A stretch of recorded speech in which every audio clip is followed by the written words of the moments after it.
So our big issue right now is under a fully tight system with the car running. It was too much pressure for the fuel lines and I was leaking.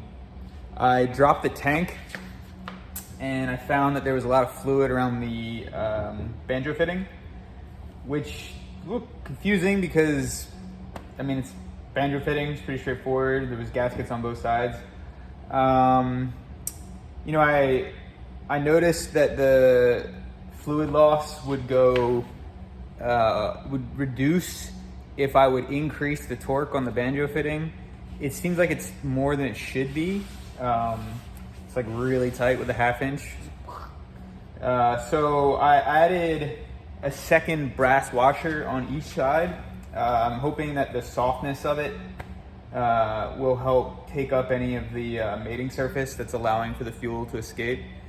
I've tested it once with pretty good success. I've put the rig back together and I'm gonna test it again. I made this video because I found a pretty good way to test. You know, taking this tank out takes about an hour, 30, 40 minutes, whatever it is. It's a pain in the butt, it's awkward. So I wanna test pressure without putting it in the system. So to do that, I just took the feed and routed it back into the return. And so technically that doesn't make a deadhead system, but then what I do is I take a pair of pliers with a rag over it and I've been just squishing the line a little, which I know is not great for the line, but it's building a lot of deadhead pressure, which is making the test more valid. So just to give you an idea,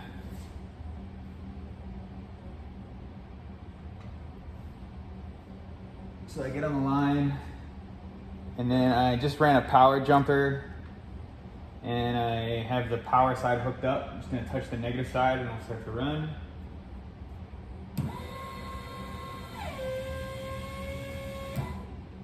So no leaks. It's a good sign. Hi. The gas tank is now reinstalled. Done a few pressure tests, and while the system does bleed back down, I don't see any residual fuel loss at the tank, which is good. It means, at least for now, no external leaks.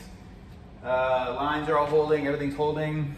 So I'm at the part now where I gotta start to check to make sure a few of the sensors I was concerned about are working. The map sensor specifically is reading a little wonky. I'm gonna crank down the throttle body a little, make sure that's nice and tight.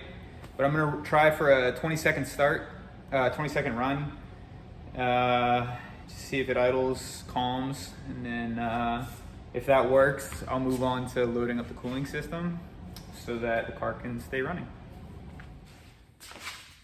All right, this is test 6, first start, second run.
Pretty good.